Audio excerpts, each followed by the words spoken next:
ጠቅላይ ሚኒስትሩ ሚራክል ነው እድገታችን ይላሉ። የቱ ጋ ነው ሚራክል የሆነው?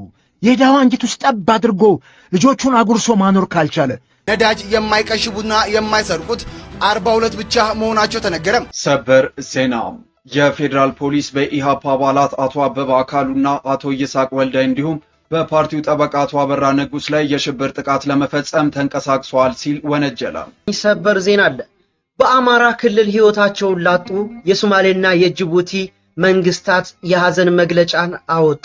አዲስ አበባ ውስጥ የተሰማ አስደንጋጭ የተባለ መረጃ ልንገራችሁ። አዲስ አበባ ውስጥ ከሚገኙ 133 ማደያዎች ውስጥ ነዳጅ የማይቀሽቡና የማይሰርቁት 42 ብቻ መሆናቸው ተነገረ።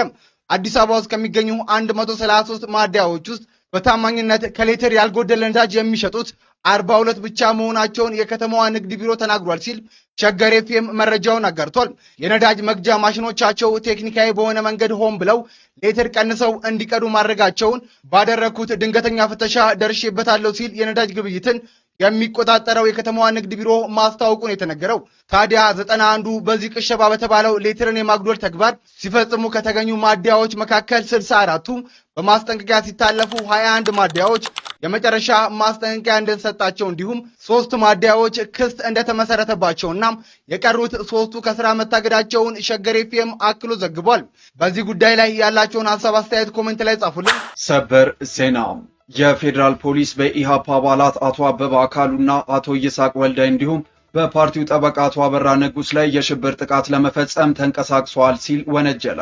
ተጠርጣሪዎቹ ዛሬ ፌዴራል ከፍተኛ ፍርድ ቤት ልደታ ምድብ አንደኛ ጊዜ ቀጠሮ ችሎትም ቀርበዋል። ፖሊስ ለፍርድ ቤት እንደገለጸው ተጠርጣሪዎቹ ከህወሓት ጽምዶ እንዲሁም ከሌሎች ጸረ ሰላም ኃይሎች ጋር በመቀናጀት በአዲስ አበባ አባላትን በመመልመልና በማደራጀት የጸጥታ ኃይሎችን እንቅስቃሴ በመሰለል ለጽምዶ ቡድን መረጃን በማቀበል እንዲሁም የፖለቲካ ወታደራዊና የሚዲያ ፕሮፓጋንዳ ክንፎችን በማደራጀት ህገ መንግስታዊ ስርዓቱን በኃይል ለመናድ ሲንቀሳቀሱ ነበር ሲልም ወንጅሏል። በተጨማሪም ፖሊስ ተጠርጣሪዎቹ የብሔርና የሃይማኖት ግጭትን ለመፍጠር በማሰብ በውጭ ሀገራት የሚገኙ መገናኛ ብዙሃን የሐሰት ፕሮፓጋንዳን ሲያሰራጩ ነበር በማለትም ወንጅሏል። በፖሊስ ማመልከቻ በስም የተጠቀሱ መገናኛ ብዙሃን አንከር ሚዲያ፣ ኢትዮ ፎረም እና ኢትዮ 360 ናቸው። ግለሰቦቹ ስልጣን ላይ ያለውን መንግስት በኃይልም ቢሆን ማስወገድ አለብን፣ በየትኛውም አካባቢ የሚደረግን የትጥቅ ትግል አግባብ ነው በማለት ለህዝቡ የትጥቅ ትግል የመጨረሻ አማራጭ መሆን እንዳለበት መናገራቸውን ፖሊስ በማመልከቻው ላይ ጠቅሷል። ሶስቱ ተጠርጣሪዎቹ በጸጥታ ኃይሎች በቁጥጥር ስር የዋሉ በአዲስ አበባ ከተማ የተለያዩ ክፍለ ከተሞች ላይ በመንግስት የጸጥታ ኃይሎች ተቋማትና በመንግስት ከፍተኛ አመራሮች ላይ የሽብር ጥቃት ለመፈጸም በእንቅስቃሴ ላይ ያሉ እንደሆነም ፖሊስ ለፍርድ ቤቱ ገልጿል። የተጠረጠሩበት የሽብር ወንጀል ጉዳይ ውስብስብና ሰፊ ጊዜ የሚፈልግ በመሆኑ የምርመራ ጊዜው 14 ቀንም ጠይቋል። ተጠርጣሪዎቹ በበኩላቸው ሁሉንም ውንጀላ በመካድ በሰላማዊ የፖለቲካ ትግል እናምናለን፣ መንግስት በኃይል የመገልበጥ ዓላማ የለንም ብለዋል። አቶ አበበ መንግስት እንዲስተካከል የሚጥሩ መሆናቸውን ለፍርድ ቤቱ ተናግረዋል። ሀገር አለኝ፣ ልጆች አሉኝ፣ በሰላማዊ ትግል ነው የማምነውም ብለዋል። ችሎቱ ፖሊስ ግለሰቦቹን በሽብርተኝነት የተጠረጠሩበትን በመገናኛ ብዙሃን የተላለፈ መልእክቶችን የሽብር ክስ እንደሚያቋቁም ለመረዳትና በዋስትና ጉዳይ ላይ ብይን ለመስጠት ተጨማሪ መረጃ ማግኘት እንደሚያስፈልገውም ገልጿል። እድገታችን ሚራክል ነው የሚሉት ጠቅላይ ሚኒስትር ያላት ሀገር የሚተቹትን በማሳደድ የዜጎችን የጉስቁልና ህይወት አስቀጥሎታል። አቶ አበበ አካሉ ከፋኖና ከህወሓት ጋር አብረህ ትሰራለህ በማለት ወደ ከርቸሌ አስገብተዋቸዋል። ፋኖን ትደግፋለህ፣ ከህወሓት ጋርም ትሰራለህ ያለው መንግስት ለዚህም ማሳየው ከአንከርና ከኢትዮ ፎረም ጋር በጋራ ስትሰራ ቆይተሃል ብሏቸዋል። ከአቶ አበበ አካሉ ጋር ሌሎችም አብረው የታሰሩ ሲሆኑ ዛሬ ሐሙስ ወደ ፍርድ ቤት እንዳቀረቧቸው ተገልጿል። ወንደላጤ ኢትዮጵያዊ 30 ብር እንጀራ እየገዛ የሚበላ ከሆነ በዚህ ሰዓት ላይ ምንድን ነው የሚኮነው? ጠቅላይ ሚኒስትሩ ሚራክል ነው እድገታችን ይላሉ። የቱ ጋ ነው ሚራክል የሆነው?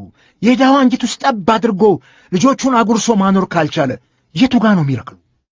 መንግስት አዋጆችን የሚያወጣው የራሱን ዕድሜ ለማርዘም ብቻ ህዝብ ላይ የሚጭናቸው ከሆነ የት ድረስ ነው የሚያስኬደው? መንግስትንስ ህዝብስ ያልወደደው መንግስት፣ ህዝብስ የሚነጫነጭበት፣ ህዝብስ የሚያጉረመረምበት መንግስት እስከምን ድረስ ነው አገርን ይመራው?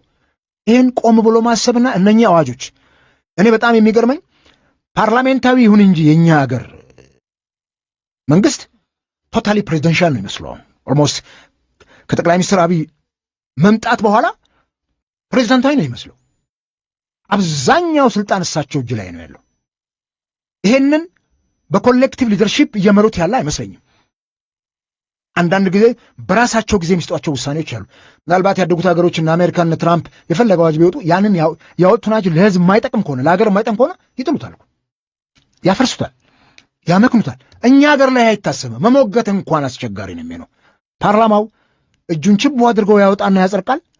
ከዛ በኋላ ማህበረሰቡ ላይ ሲጫን ያለውን ችግር የሚመለከት አካል የለምና እኔ የሚወጡ አዋጆች በሚቀጥለው ይህን ህዝብ እስከምን ድረስ ያጓጉዙታል እነኚህ አዋጆች የሚለውን በደንብ ማየትና መፈተሽ ተገቢ ይመስለኛል።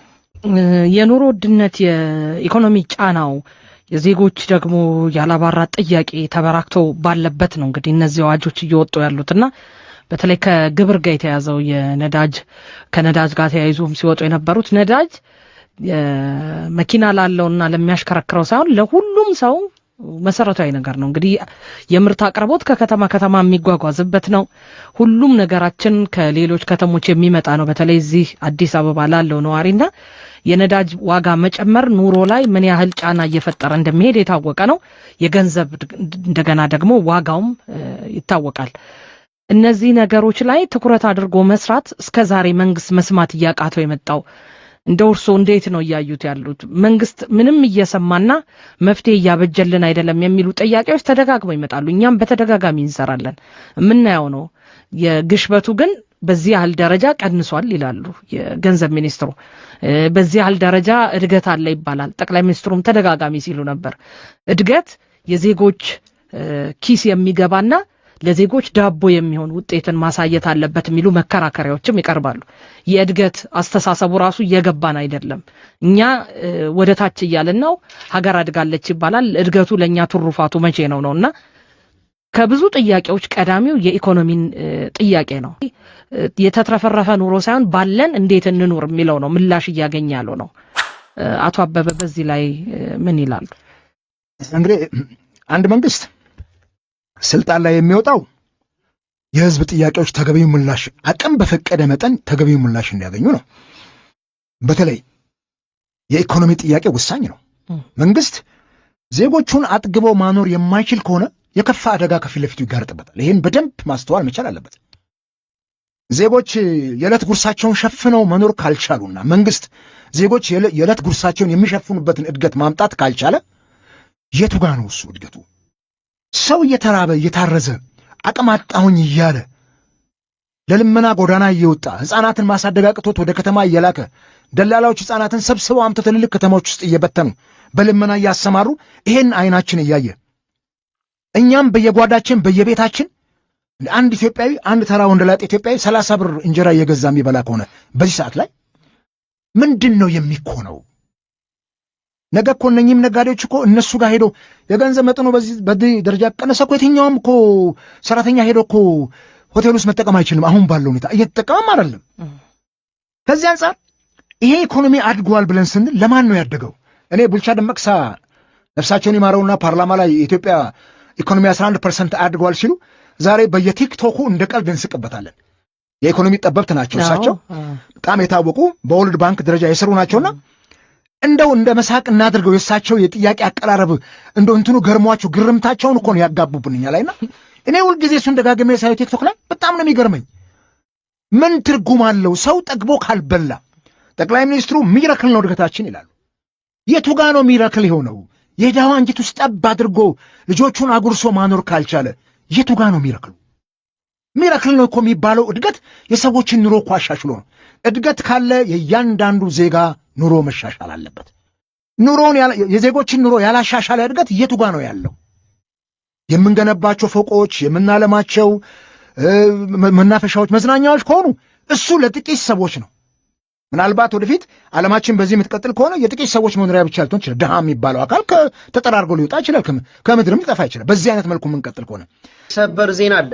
በአማራ ክልል ህይወታቸውን ላጡ የሶማሌና የጅቡቲ መንግስታት የሐዘን መግለጫን አወጡ። የጅቡቲው ፕሬዝዳንት እስማኤል ኡመር ጌዴና የሶማሌ ፌዴራላዊ ዲሞክራሲያዊ ሪፐብሊክ መንግስት አማራ ክልል ሰሜን ሸዋ ዞን በሚገኘው ጻድቃኔ ደብረ ምጥማቅ ቅድስት ማርያም ገዳም የዋሻ መደርመስ 14 ሰዎች ህይወታቸው ማለፉንና 7 ሰዎች መጎዳታቸውን አስከትሎ የተሰማቸውን ጥልቅ ሐዘን ገልጸዋል። ከኢትዮጵያና ከህዝቦቿ ጋር ያላቸውን አጋርነት ገልጸው ለተጎጂዎች እርዳታን እንደሚያደርጉና የተሰማቸውን ጥልቅ ሐዘን በመግለጽ ለተጎጂ ቤተሰቦች መጽናናትን ተመኝተዋል። የሶማሌና የጅቡቲ መንግስታት በጻድቃኔ ማርያም የተከሰተውን የመሬት መናድና የምዕመናን ሞትና ጉዳት እንዳሳሰባቸው ገልጸዋል። አክለውም ከተጎዱት ጋር አብረን ነን ብለዋል። የኢትዮጵያ መንግስት ገዳማትን በድሮን ማውደም እንጂ ከተጎዱት ጎን የመቆም ስነልቦናዊ ተፈጥሮ ስለሌለው አንፈርድበትም። ነገር ግን በጻድቃኔ ገዳም ስለሞቱት ሰዎች ምንም ነገር እንዳላለ ለታሪክ ይመስገብ።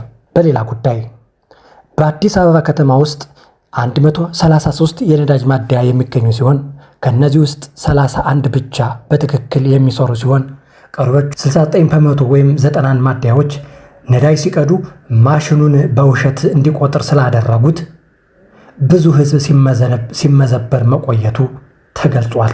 አንድ ነዳጅ እያስቀዳ ያለ ሰው 30 ሊትር ሞላሁ ብሎ ወደ ቤቱ ይመለሳል። እሱ ግን 20 ወይም 25 ሊትር ብቻ ሞልቶ ሊሆን ይችላል ማለት ነው። በሁሉም በኩል እየተገረፈ ያለው ይህ ህዝብ በጣም ያሳዝናል። የተከበራችሁ የቻናላችን ቤተሰቦች ባላችሁበት የዓለም ዳርቻ ሰላማችሁ ይዛ ቪዲዮን ላይክ እንድታደርጉ እየጠየቅን በዚሁ እንሰናበታለን።